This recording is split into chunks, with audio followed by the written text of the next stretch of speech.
हाय, स्वागत है आपका। मेरा नाम है आशुतोष पाल और आप देख रहे हैं द बर्निंग कैंडल। तो बर्निंग कैंडल की शुरुआत आज से होने जा रही है। ये हमारा सबसे पहला वीडियो है स्टॉक मार्केट पर। तो बर्निंग कैंडल आने वाले समय में एक ऐसा प्लेटफॉर्म होगा जहां पर आप स्टॉक मार्केट को स्टेप बाय स्टेप तरीके से सीख सकते हैं, वो भी फ्री में। जी हाँ, फ्री में बेसिक से लेकर टेक्निकल एनालिसिस तक सभी प्रीमियम कोर्सेज अवेलेबल होंगे फ्री में, वो भी स्टेप बाय स्टेप तरीके से, ताकि 5वीं क्लास के बच्चे को भी समझ में आ जाए स्टॉक मार्केट क्या होती है और हम इसमें अपनी जगह कैसे बना सकते हैं। ताकि वो जो स्टॉक मार्केट एक जुआ की धारणा है ना हमारे दिमाग में बचपन से, उस गलत फहमी को हम दूर कर सकें। ओके, तो इस सेशन में आपको ये पता लगेगा स्टॉक मार्केट क्या होती है और आप उसमें कैसे जगह बना सकते हैं। और ये मैं नहीं, आप इस सेशन को देखने के बाद खुद डिसाइड करेंगे। और रही बात एजुकेशन की, तो यहाँ पर समानता का नियम लागू होता है। मतलब कि चाहे आप डॉक्टर हो, इंजीनियर हो, साइंटिस्ट हो, बीए पास हो, चाहे 10th क्लास पास क्यों ना हो, ओके, यहाँ पर सब सीख सकते हैं। एजुकेशन की कोई बाउंडेशन नहीं है। ओके, तो शुरू करते हैं स्टॉक मार्केट क्या होती है। तो देखो, स्टॉक मार्केट में दो तरह के लोगों का मिलन होता है। हाँ जी, दो तरह के लोगों का मिलन होता है। एक वो लोग जो लोग धंधा करना चाहते हैं और उनको पैसों की रिक्वायरमेंट होती है। ऑब्वियसली अगर कोई धंधा करना चाह रहा है उसे पैसों की रिक्वायरमेंट होगी। और दूसरा वो लोग जो ऐसे धंधों में पैसा लगाना चाहते हैं और अपने पैसे को ग्रो करना चाहते हैं। ऑब्वियसली अगर आप कहीं पैसा लगा रहे हो तो उसको ग्रो करना चाहोगे। ओके, तो इन दोनों लोगों का मिलन होता है। कैसे? मान लो आप एक धंधा कर रहे हो, धंधा आपका काफ़ी अच्छा खासा चल रहा है, नो डाउट, नाम भी काफ़ी है, लेकिन जो उससे इनकम आ रही है वो काफ़ी लिमिटेड आ रही है। लिमिटेड कैसे? क्योंकि जो आप धंधा कर रहे हो अभी आप वहीं कर रहे हो जहां आप रहते हो। ओके, अब आपको क्या करना है, आपने धंधे को पूरे देश के कोने कोने ले आना है। या मान लो देश के कोने कोने ना सही, जहां आप रहते हो, मान लो आप दिल्ली में रहते हो तो दिल्ली के कम से कम कोने कोने तो ले जाओ, तभी तो धंधा बड़ा होगा। और धंधा बड़ा होगा तो पैसा भी ज़्यादा आएगा। तो क्या ये आसान बात है? इसके लिए बहुत पैसों की रिक्वायरमेंट होती है। बहुत पैसे की मतलब बहुत बड़े कैपिटल की ज़रूरत होती है। अब बहुत बड़ा कैपिटल की ज़रूरत पड़ेगी तो कहाँ से पैसा आएगा? फ्रेंड सर्कल्स पे जाओगे या बैंक से लोन लोगे? फ्रेंड या रिलेटिव्स पे जाओगे तो ठीक है भैया, आपको ब्याज नहीं देना पड़ेगा, लेकिन क्या पैसा मिल जाता है फ्रेंड सर्कल में या रिलेटिव्स में? नहीं। फिर क्या करोगे आप? बैंक जाओगे। वहीं अगर बैंक से लोन लोगे तो आपको ब्याज देना पड़ेगा। ब्याज देना पड़ेगा तो आपका बहुत सारा पैसा ब्याज में निकल जाएगा। अब ब्याज में निकल जाएगा पैसा तो कंपनी को बड़े पैमाने पे कैसे ले जाओगे? प्रॉफिट कम आएगा ना, फिर तो प्रॉफिट दिखा ही नहीं पाओगे। तो आपके पास तीसरा ऑप्शन क्या है? आपके पास तीसरा ऑप्शन है कि आप अपने धंधे में हिस्सेदारी दे दो। हिस्सेदारी कैसे? मान लो आपको लगता है आपके धंधे की वैल्यू 1 करोड़ है, तो आप उतने शेयर्स इशू कर दो जिनकी वैल्यू 1 करोड़ हो। शेयर्स आप जितने मर्जी इशू कर सकते हो, वैल्यू उनकी 1 करोड़ होनी चाहिए। कैसे? मान लो आप 100-100 रुपए के हिसाब से 1 लाख शेयर्स इशू कर दो। ओके, या 200-200 रुपए के हिसाब से 50,000 शेयर्स इशू कर दो। शेयर्स जितने मर्जी इशू कर दो, लेकिन उनकी जो वैल्यू है वो 1 करोड़ होनी चाहिए। ओके, तो मान लो आपको अपने धंधे की 25% हिस्सेदारी बेचनी है ताकि 1 करोड़ का 25% पब्लिक से पैसा उठा सको। तो कितने नंबर ऑफ शेयर्स हैं आपके धंधे में? 100 रुपये पर शेयर के हिसाब से 1 लाख शेयर्स हैं। तो इनकी वैल्यू कितनी होगी? 1 करोड़। क्योंकि 100 रुपये को 1 लाख से इंटू करोगे तो 1 करोड़ हो गए। ओके, तो अब क्या करोगे? 1 लाख शेयर्स का 25% शेयर्स पब्लिक के नाम कर दोगे। और इनकी वैल्यू कितनी होगी? तो पहले एक शेयर की वैल्यू कितनी है? 100 रुपये। तो 25,000 शेयर की वैल्यू कितनी होगी? 25 लाख। तो अब क्या होगा? अब आदान प्रदान होगा। मतलब कि 25 लाख रुपए को आप आदान करोगे और 25,000 शेयर पब्लिक को प्रदान करोगे। सिंपल। तो अब उन 25 लाख से आप अपने धंधे को बड़ा करने में लग जाएंगे। अब आपको चाहे फैक्ट्री ओपन करनी है या कोई ब्रांच ओपन करनी है, चाहे दुकान ही खोलनी हो या आपको कोई मशीनरी खरीदनी हो, ओके, आप कुछ भी कर सकते हो उन 25 लाख से, देश के या दिल्ली के किसी भी कोने में। ओके, अब वो पैसा आपका है। तो ये तो हो गया कंपनी के प्रोस्पेक्टिव से अगर आपका धंधा है तो धंधे के प्रोस्पेक्टिव से। ओके, अब आपके लिए क्या है, आप धंधा करने तो ऑब्वियसली यहाँ आए नहीं हो, आप तो शेयर्स खरीदने आए हो। आपके लिए क्या है वहाँ पर।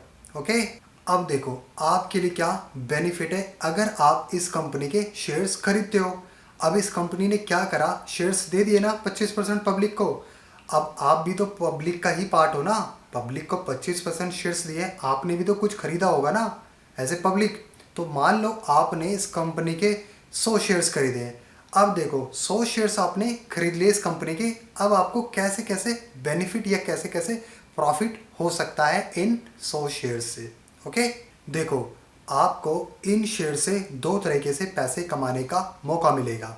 पहला है डिविडेंड। डिविडेंड मतलब कि मान लो कंपनी ने पहले साल 5 लाख का प्रॉफिट कमाया। ओके, अब 5 लाख का प्रॉफिट कमाया तो प्रॉफिट किसका होता है, प्रॉफिट मालिकों का होता है ना, जो मालिक हैं। अब आपके पास कंपनी के शेयर्स हैं तो आप भी तो मालिक हुए ना कंपनी के, भाई पार्टनर हो ना कंपनी के। तो कंपनी प्रॉफिट कमाएगी तो किसके साथ शेयर करेगी, आप सबके साथ ही तो शेयर्स करेगी।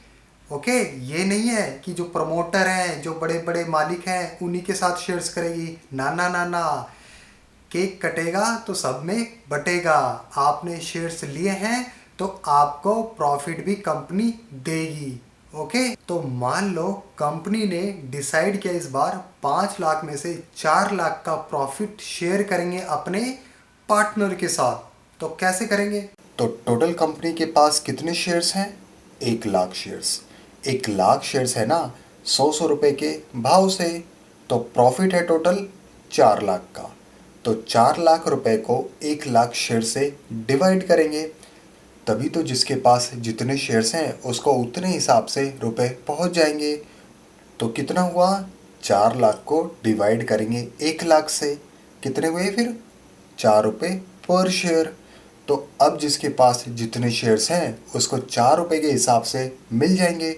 मान लो आपके पास 100 शेयर्स हैं तो 400 रुपये आपके बैंक अकाउंट में। ओके, तो ये तो हो गया एक तरीके का प्रॉफिट। दूसरे तरीके का प्रॉफिट क्या होता है, दूसरे तरीके का प्रॉफिट ये होता है कंपनी ने आपको शेयर्स दिए है ना, अब 1 साल बाद कंपनी ने अच्छा खासा धंधा किया और प्रॉफिट कमाया 5 लाख के करीब का।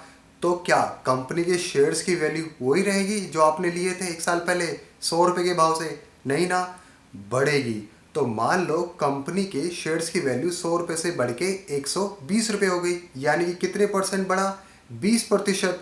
तो 20% कंपनी की वैल्यू बढ़ गई। तो आपके पास शेयर्स कितने थे टोटल, 100 शेयर्स थे। तो एक शेयर की वैल्यू कितनी थी, 100 रुपये। और फिर आपके 100 शेयर्स की वैल्यू कितनी होगी, 100 रुपये को 100 से मल्टीप्लाई कर दो, 10,000 हो गए। अब 1 साल बाद कंपनी ने अच्छा खासा धंधा किया और प्रॉफिट कमाया अच्छा खासा। तो ऐसे धंधे में लोग शेयर्स ऊंचे दामों पर खरीदने लग जाएंगे, क्योंकि प्रॉफिट देखते ही फ्यूचर सबको इस कंपनी का ब्राइट दिखने लग जाएगा। तो अब इन शेयर्स की वैल्यू बढ़ने लग जाएगी। तो पहले 100 रुपये थी तो मान लो अब 120 रुपये हो गई।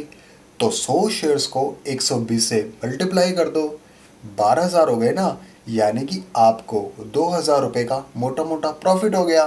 सिंपल। अगर आप इन शेयर्स को बेचना चाहते हो तो बेच दो, 2,000 का प्रॉफिट लो और बेच दो। अगर नहीं बेचना चाहते, जुड़े रहना चाहते हो तो जुड़े रहो कंपनी के साथ। यहाँ तक समझे, तो चलो इसको मैं एक एग्जाम्पल के साथ समझाता हूँ। तो ये एग्जाम्पल है ब्रिटानिया इंडस्ट्रीज़ का, जो कि निफ्टी के अंदर आती है, काफ़ी बड़ी कंपनी है। ओके, तो 2017 में अगर इस कंपनी के आपने 100 शेयर्स लिए होते 1540 के भाव से, तो आपको 1,54,000 रुपये खर्च करने पड़ते। तो आज 5 साल बाद 2022 में इस कंपनी के शेयर का भाव कितना है, 3,356 रुपये। तो ये एक एवरेज प्राइस है, मान के लिया है मैंने, क्योंकि हो सकता है जब ये आप वीडियो देख रहे हो तो इसका प्राइस आगे पीछे हो सकता है।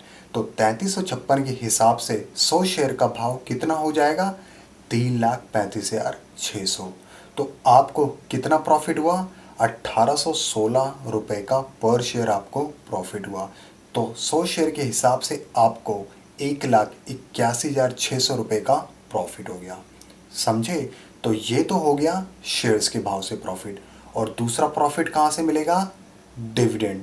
तो इस कंपनी ने डिविडेंड दिया है, जो लास्ट डिविडेंड दिया है वो 4.69% दिया है। तो 4.69% किसका मिलेगा आपको? जो मार्केट में शेयर्स का आज का भाव है। तो आज का भाव कितना है? 3356। तो 4.69% 3356 का कितना हुआ? 157 रुपये। तो 157 को 100 से मल्टीप्लाई कर दो, क्योंकि 100 शेयर्स हैं आपके पास। तो आपको मिलते हैं 15,739 रुपये। समझे? तो ये इस साल मिला आपको। ऐसे ही हर साल मिलता है डिविडेंड। जैसे इस बार 4.69% दिया, हो सकता है पिछले साल उन्होंने 3% के करीब दिया, और उससे पहले 2% या 4%। मतलब कि जैसा प्रॉफिट होगा कंपनी उसी के हिसाब से प्रॉफिट शेयर करेगी। As simple. तो इन 5 सालों में आपको तकरीबन 40 से 50 हज़ार तक का डिविडेंड मिल जाता, अगर आपके पास ब्रिटानिया इंडस्ट्रीज़ के 100 शेयर्स होते। तो आपको मोटा मोटा पिछले 5 सालों में तकरीबन 2,20,000 रुपये तक का प्रॉफिट हो गया। और आपकी टोटल इन्वेस्टमेंट कितनी थी? 1,54,000 रुपये करीब। ओके। तो ये होता है किसी कंपनी के शेयर्स खरीदने पर। अब बात ये आती है, क्या स्टॉक मार्केट सही जगह है? आप अपना पैसा सही जगह लगा रहे हो? तो इसको समझने से पहले पहले ये समझो, क्या फ़र्क पड़ता है स्टॉक मार्केट से पूरे देश पर। तो देखो, आपने पैसा लगाया किसी कंपनी पर। अब आपने पैसा लगाया किसी कंपनी पर, ओके। तो उस कंपनी ने उस पैसों से क्या किया? उस कंपनी ने पैसों से मान लो फैक्ट्री खोली। अब फैक्ट्री खोली वहाँ पर, तो क्या होगा? आसपास का एरिया, आसपास का एरिया काफ़ी डेवलप होगा। चाय वाला भी पैसे कमाएगा और पान वाला भी पैसे कमाएगा, और आसपास काफ़ी रोजगार भी बढ़ेगा। अब रोजगार बढ़ेगा तो लोगों को काफ़ी नौकरियां मिलेगी। अब नौकरियां मिलेगी तो लोगों के पास काफ़ी पैसा आएगा। अब जब पैसा आएगा तो क्या होता है? लोगों के खर्चे बढ़ते हैं। अब जब खर्चा बढ़ेगा तो एक का खर्चा दूसरे की आमदनी होती है। तो ऐसे ही बहुत बड़े पैमाने पर धीरे धीरे होने लग जाता है। ओके। और ये आपने देखा ही होगा, दिल्ली एनसीआर देखा ना, कितना डेवलप हो गया, कितनी कंपनीज आ गई बाहर की। गूगल आई, अमेजोन, फेसबुक सब है वहाँ पर, सारी बड़ी बड़ी मल्टीनेशनल कंपनीज हैं। कैसे हुआ? हाँ हाँ, अब आप ये सोच रहे होगे यार ये तो बाहर की कंपनीज है। अरे भाई, बाहर भी तो स्टॉक मार्केट होती है ना। तो जैसे हम लगा रहे हैं वैसे बाहर के लोगों ने भी पैसा लगाया ना स्टॉक मार्केट में, तभी तो वो कंपनी के पास पैसा आया और यहाँ इंडिया में उन्होंने अपनी ब्रांचेस खोली और अपने आप को डेवलप किया और बड़ा बनाया कंपनी ने, अपने अपने आप को एक्सपेंड किया ना काफ़ी। तो ये ऐसे ही चलता रहता है पूरा साइकिल। समझे? ऐसे कोई भी देश कितना आगे बढ़ता है, कितना फ़र्क पड़ता है एक इन्वेस्टमेंट से किसी भी देश की इकॉनमी पर। ओके। अगर आपको लगता है ना स्टॉक मार्केट जुआ है, तो बंद करा के देख लो। जिस दिन बंद हुई, धड़ाम से पूरे देश की इकॉनमी नीचे गिर जाएगी। नौकरियां ऐसे जाएंगी ना, आप सोच नहीं सकते। ओके। समझे स्टॉक मार्केट का क्या योगदान है हमारी इकोनॉमी के लिए। तो चलो अब इन सबको छोड़ो, अब आते हैं मुद्दे पर। आपके लिए क्या क्या ऑप्शंस है, आप स्टॉक मार्केट में कैसे पैसा कमा सकते हैं, क्या क्या ऑप्शंस अवेलेबल हैं जिससे कि आप स्टॉक मार्केट में पैसा कमा सकते हैं। ओके। तो सबसे पहले है इन्वेस्टिंग, जहां आप किसी कंपनी में पैसा लगा के जब भी प्रॉफिट आए महीने साल बाद आप पैसा निकाल लो। ओके। कहने का मतलब है, मान लो आज आपने किसी एबीसी कंपनी के 100 शेयर्स लिए 200 रुपये के भाव से, जिसकी वैल्यू 20,000 है। अब 5 साल तक आपने इस कंपनी के शेयर्स बेचे नहीं और अपने पास रखे रहे, तो उनकी वैल्यू बढ़ के कितना हो गई? मान लो 3 गुना हो गई, यानी कि 600 रुपये। तो आपके शेयर्स की ये तो कीमत हो गई। तो 100 को 600 से मल्टीप्लाई कर दो, उनकी वैल्यू हो गई 60,000। तो आपको 40,000 का प्रॉफिट हो गया, प्लस डिविडेंड वाला प्रॉफिट मिलेगा वो अलग। समझे? ये होता है इन्वेस्टिंग से। तो ये तो हो गया पहला ऑप्शन। अब दूसरा ऑप्शन क्या है? दूसरा ऑप्शन है ट्रेडिंग। मान लो आपने किसी कंपनी के शेयर्स आज खरीदे और बढ़ गया, आज ही बेच दिया। या आज नहीं बेचा, 2 दिन बाद, 4 दिन बाद, 10 दिन बाद, जब भी शेयर्स के प्राइस बढ़ गए आपने बेच दिया। और जब बेच दिया, जो उससे प्रॉफिट आया वो आप घर ले गए। ओके। तो ये तो हो गया दूसरा ऑप्शन। अब तीसरा ऑप्शन क्या है? तीसरा ऑप्शन भी ट्रेडिंग है। लेकिन ये स्टॉक की ट्रेडिंग ना होके फ्यूचर एंड ऑप्शंस की ट्रेडिंग है। ओके, तो अब फिलहाल ये बनता है आपके लिए इन तीनों में क्या बेस्ट है, तो इसको समझते हैं। ओके, तो पहला क्या है, इन्वेस्टिंग।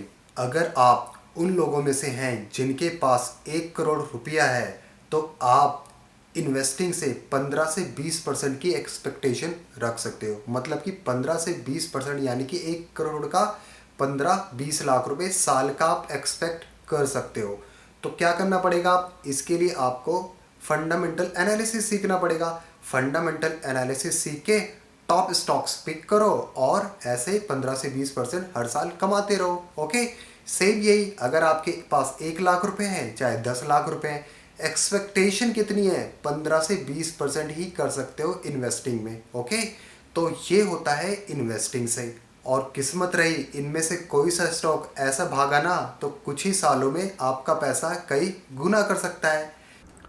जैसे इन्फोसिस में अगर आपने 26 साल पहले 10,000 रुपये की इन्वेस्टमेंट किया होता ना 70 पैसे के हिसाब से, तो आपको 14,286 शेयर्स मिलते। और आज उनकी वैल्यू जानते हो क्या है, 1,900 रुपये एक शेयर की वैल्यू है। 70 पैसे से 1,900 रुपये की एक वैल्यू है। तो आज उन दोनों को मल्टीप्लाई करोगे इन शेयर्स को 1,900 के साथ, तो आपका जो वैल्यूएशन बनेगा 2,71,42,857 रुपये बनेंगे। ओके, तो ये तो हो गया इन्फोसिस में इन्वेस्टमेंट करने। यही सेम अगर 22 साल पहले HDFC बैंक में किया होता आपने 10,000 रुपये की इन्वेस्टमेंट, तो आपको 2,000 शेयर्स मिलते, जिनकी आज की करंट वैल्यू है एक शेयर की 1,400 रुपये।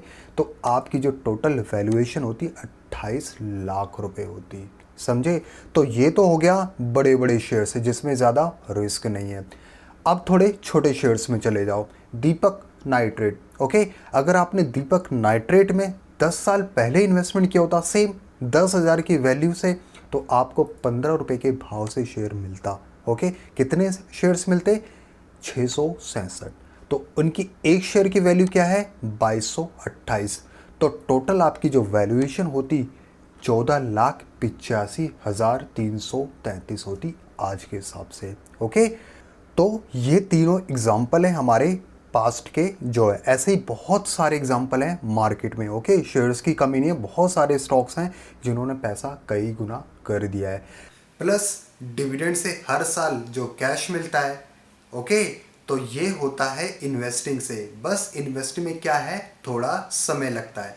तो अगर लगता है आपके लिए उस समय काफ़ी है, आपके पास पैसा भी है और जितना पैसा आ रहा है 15 से 20% एक्सपेक्टेशन बेस्ट है, तो आपको इन्वेस्टिंग ही करनी चाहिए। ओके, प्लस अगर आपकी किस्मत रही तो कब कोई आपका कोई सा स्टॉक कई गुना भाग जाए कुछ नहीं पता होता, और ये मार्केट में होता रहता है। कब कोई कंपनी इन्फोसिस बन जाए हमें नहीं पता चलता। ओके, तो बेस्ट स्टॉक पिक करने के लिए हमें फंडामेंटल की नॉलेज होनी चाहिए। और वो कैसे पॉसिबल है, वो पॉसिबल है फंडामेंटल एनालिसिस के जरिए। जी हाँ, फंडामेंटल एनालिसिस। फंडामेंटल एनालिसिस सीख के हम टॉप स्टॉक्स को पिक कर सकते हैं। ओके, और इसको मैंने काफ़ी अच्छे तरीके से कवर किया है, स्टेप बाय स्टेप तरीके से, ताकि 5वीं क्लास के बच्चे को भी समझ में जाए स्टॉक मार्केट क्या होती है और कैसे हम बेस्ट स्टॉक्स पिक कर सकें। ओके, तो बहुत ही सिंपल तरीके से हम किसी भी स्टॉक्स को ढूंढ सकते हैं और इन्वेस्ट कर सकते हैं, एज सिंपल। ओके, तो ये तो हो गया इन्वेस्टिंग का, जो कि हम फंडामेंटल एनालिसिस के जरिए कवर कर सकते हैं। दूसरा ऑप्शन क्या है आपके पास, दूसरा ऑप्शन है ट्रेडिंग। जी हाँ, ट्रेडिंग, जहाँ आप किसी भी स्टॉक्स को नॉर्मली बाई कर सकते हो, जैसे आप नॉर्मली जानते हो। जैसे 100 रुपये का कोई शेयर खरीदा और 120 पर बेच दिया, तो आपको 20 रुपये का प्रॉफिट हो गया। ये तो नॉर्मल आप जानते हो। तो दूसरा क्या होता है इसमें, तो दूसरा होता है शॉर्ट सेलिंग, जहाँ आप पहले स्टॉक्स को बेच सकते हो। मतलब कि पहले किसी भी स्टॉक्स को आप 100 रुपये पर बेच दोगे और जब प्राइस 80 रुपये पर आ जाएगा तो वापस खरीद लोगे। तो जो इनका डिफरेंस होता है वो आपका प्रॉफिट हो जाता है। तो डिफरेंस क्या है यहाँ पर, 20 रुपये। तो आपको 20 रुपये का प्रॉफिट। अब आप में से कुछ लोग यहाँ पर कंफ्यूज हो गए होंगे कि भाई ऐसा कैसे हो सकता है कि किसी चीज़ को हम पहले बेच कैसे सकते हैं जो कि हमारे पास है ही नहीं। तो हाँ, फ़िलहाल तो इससे आप जादू समझ लो, ये जादू स्टॉक मार्केट में होता है और हमारी गवर्नमेंट इस जादू को अलाउ भी करती है। तो इसे हम सीखेंगे अच्छे से डिटेल में आगे की क्लासेस में, ओके। और इस ट्रेडिंग की कैटेगरी में एक और चीज़ होती है जिसको हम बोलते हैं फ्यूचर एंड ऑप्शंस, जो कि एक डेरिवेटिव्स है। डेरिवेटिव्स मतलब जैसे कि गन्ना है, गन्ने से क्या क्या बनता है, चीनी भी बनती है और गुड़ भी बनता है। दूध ही ले लो, दूध से क्या होता है, दूध से पनीर भी बनती है, दही भी बनता है और भी पता नहीं क्या क्या चीज़ें बनती है, ओके। तो ऐसे ही डेरिवेटिव्स यहाँ पर फ्यूचर एंड ऑप्शंस होते हैं जो कि स्टॉक्स से ही बने हुए हैं। जहाँ अगर आपको लगता है मार्केट ऊपर जाएगी या नीचे जाएगी, दोनों में से किसी के बेसिस पर फ्यूचर एंड ऑप्शंस खरीदा या बेच के काफ़ी पैसा कमाया जाता है। तो इसको भी हम समझेंगे क्लासेस में, ओके। तो सिर्फ यही मेन दो चीज़ें हैं, फ्यूचर एंड ऑप्शंस, जिनसे लोग पैसा कमाते हैं, डेली खरीदते हैं और बेचते रहते हैं। यही दो चीज़ हैं जिनसे लोग हजारों लाखों रुपए डेली कमाते हैं स्टॉक मार्केट से। इसमें काफ़ी रिस्क होता है लेकिन रिवॉर्ड भी काफ़ी होता है। वो जो नेगेटिविटी आपने सुना है ना, स्टॉक मार्केट एक जुआ है, उसका सबसे बड़ा कारण ही यही है, फ्यूचर एंड ऑप्शंस। क्योंकि 90 से 95% लोग पैसा इसमें गंवा देते हैं और 5 से 10% लोग ही पैसा इसमें कमाते हैं, ओके। तो जो 5 से 10% लोग हैं, ये चंद लोग हैं। तो ये चंद लोग कौन है? कोई परवर लगे हैं क्या इनके? क्या शक्तिमान है कोई? नहीं ना। जवाब है नहीं। इसका सबसे बड़ा रीज़न है नॉलेज। क्योंकि स्टॉक मार्केट में क्या होता है, लोग ऐसे ही कूद जाते हैं बिना नॉलेज के और पैसा गंवाते रहते हैं। अब उन्हें टिप्स कहाँ से मिलती है? किसी बम्बई वाले फ्रेंड ने बता दिया, अरे भाई ये स्टॉक्स यहाँ जाएगा, इसे खरीद लो। अब उसके बेसिस पे खरीदते और बेचते रहते हैं और पैसा गंवाते रहते हैं। और वो जो रिकमेंडेशंस है ना, पता नहीं फेक, पता नहीं कहाँ से इतना ज़्यादा फ्रॉड चल रहा है कि वो रिकमेंडेशन से ही लगाते रहते हैं, पैसा गंवाते रहते हैं। या कोई न्यूज़ आती है, न्यूज़ में आया, न्यूज़ के बेसिस पे लगा दिया, पैसा गंवा दिया। तो ये सारी जो एक्टिविटी होती रहती है ना, इनके बेसिस पे ये जो सारी ट्रेडिंग ये करते रहते हैं, यही सबसे बड़ा रीज़न है लॉस करते रहते हैं। और फिर क्या होता है, लॉस हो गया, फिर घर आएंगे किसको? ऑपरेटर को बोलेंगे, वो ऑपरेटर है ना, उस ऑपरेटर ने ये पैसा हमारा गंवा दिया, वो ही सारा खेल रहा है। अरे भाई ये ऑपरेटर लोग होते कौन है? कोई कहीं से आए हैं क्या? हम में से ही तो होते हैं ऑपरेटर लोग, हम ही तो बनते हैं बाद में। कोई एक अच्छा आज स्टार्ट कोई कर रहा हो, बाद में बड़ा आदमी बन जाएगा, ऑपरेटर बन जाएगा, तो वही होते हैं। लेकिन नहीं, स्टॉक मार्केट तो एक जुआ है। अरे भाई आप कोई सा भी एग्जांपल ले लो, आप किसी बड़ी कंपनी का एग्जांपल ले लो। बड़ी कंपनी में क्या होता है, आपने इंटरव्यू दिया, आपका सिलेक्शन हुआ। अब आपका सिलेक्शन हो गया, कंपनी आपको क्या करेगी? आपको ट्रेनिंग देगी। तो सबसे पहले कौन सी ट्रेनिंग देगी? आपने सेक्टर की ट्रेनिंग देगी, जिसको हम डोमेन ट्रेनिंग बोलते हैं, ओके। फिर उसके बाद देगी जॉब ट्रेनिंग, फिर उसके बाद असेसमेंट होगा और भी काफ़ी फॉर्मेलिटीज़ होती है। वो सब करने के बाद जब ही आपको काम करने देगी डायरेक्ट। क्यों? क्योंकि वो अपने धंधे में रिस्क नहीं लेना चाहती, ओके। लेकिन स्टॉक मार्केट में क्या करते हैं लोग? बिना सीखे समझे कूद जाते हैं अपनी मेहनत की कमाई लेके और फिर लुटवा देते हैं। इसलिए बॉस, आपको मार्केट में टिकना है ना, तो आपको स्टॉक मार्केट सीखना पड़ेगा, वो रणनीति बनानी पड़ेगी।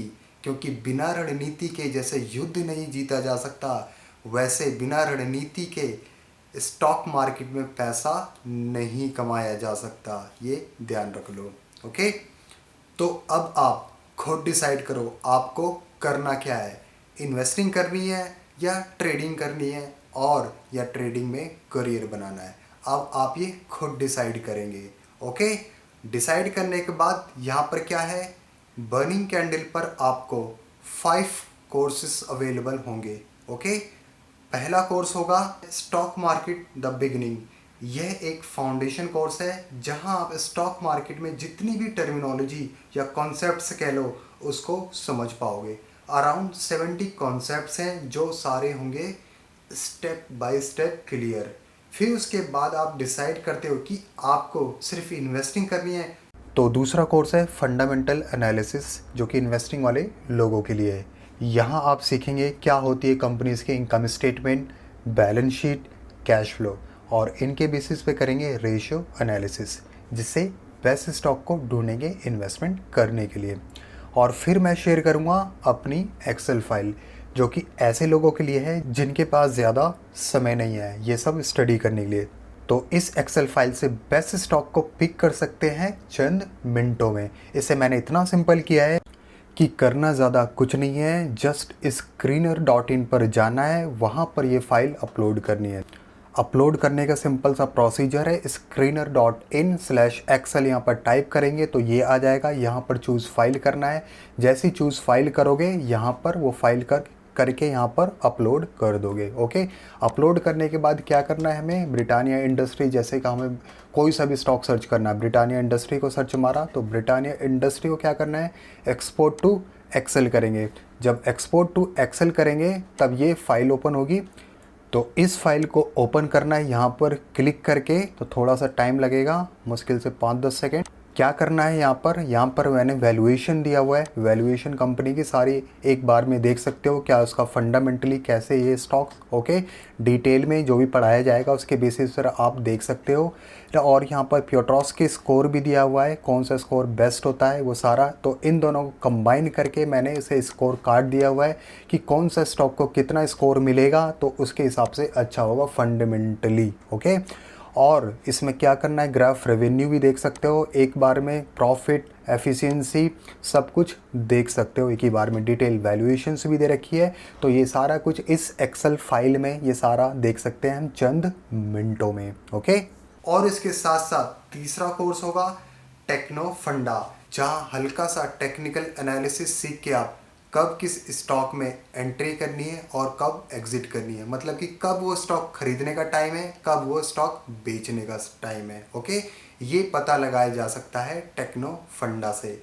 ध्यान रहे, सिर्फ एंट्री और एग्जिट बताएगा, लेकिन जो स्टॉक्स पिक होगा वो किससे पिक होगा, वो सिर्फ पिक होगा फंडामेंटल एनालिसिस से। ओके, तो इससे क्या फ़ायदा है, इससे ये फ़ायदा है जहां आपको 15 से 20% तक का रिटर्न आप एक्सपेक्ट कर रहे थे, टेक्नो फंडा से आप थोड़ा और उससे ज़्यादा बढ़ा सकते हैं रिटर्न। ओके, तो चौथा कोर्स है टेक्निकल एनालिसिस। तो टेक्निकल एनालिसिस में आप सीखोगे सभी main candlestick patterns, support, resistance और ट्रेंड लाइन को ड्रॉ करने का सबसे आसान तरीका, कैसे डिमांड एंड सप्लाई जोन को फाइंड करेंगे, और उन सब के बेसिस पर मैं शेयर करूंगा 5 टॉप स्ट्रैटेजीज जिनके बेसिस पर आप स्टॉक मार्केट में एक अच्छी रणनीति बना के पैसा कमा सकते हैं। और लास्ट कोर्स अवेलेबल होगा फ्यूचर एंड ऑप्शंस प्रो। जी हाँ, फ्यूचर एंड ऑप्शंस प्रो, इसमें जितनी भी टर्मिनोलॉजी है उसको हम करेंगे अनकवर। ये मेरा फेवरेट कोर्स है। ओके, तो इसमें मैं आपके साथ शेयर करूंगा अपनी खुद की स्ट्रैटेजी जो मैं खुद फॉलो करता हूँ, और ऐसी स्ट्रैटेजी है ना जो कि लॉस तो ना के बराबर होता है। मतलब कि महीने में अगर 22 दिन ट्रेड करते हो ना तो 2 दिन लॉस होता है, बस इतना ध्यान रखना। 20 के 20 दिन आपके प्रॉफिटेबल ट्रेड होंगे, ऐसी स्ट्रैटेजीज हैं मेरे पास। और भी कई स्ट्रैटेजीज हैं, सारी मैं शेयर करूँगा आपको टेक्निकल एनालिसिस में कुछ और फ्यूचर एंड ऑप्शंस प्रो में। ओके, तो ये जितने भी कोर्सेज अवेलेबल होंगे सारे स्टेप बाय स्टेप तरीके से होंगे, ताकि 5वीं क्लास के बच्चे को भी समझ में आ जाए स्टॉक मार्केट क्या होती है और उसमें हम अपनी जगह कैसे बना सकते हैं। अब ये मैं 5वीं क्लास के बच्चे बोल रहा हूँ तो इसका मतलब ये नहीं है कि मैं 5वीं क्लास के बच्चों को या बच्चों को प्रोत्साहित कर रहा हूँ कि आओ स्टॉक मार्केट में कूदो। भाई, इसका सिंपल सा मतलब है कहने का कि स्टॉक मार्केट ना कोई रॉकेट साइंस नहीं है, कोई ये नहीं है कि किसी चंद लोगों की स्टॉक मार्केट है। स्टॉक मार्केट सबका है बॉस, बस आपको सही सीखने की ज़रूरत है। सीखोगे अच्छा पैसा कमा सकते हो, इसमें रिकरिंग रेवेन्यू भी आती है और अपना करियर भी बना सकते हो, जैसा मैंने आपको बताया। ओके, तो फिर हम मिलते हैं नेक्स्ट क्लास में।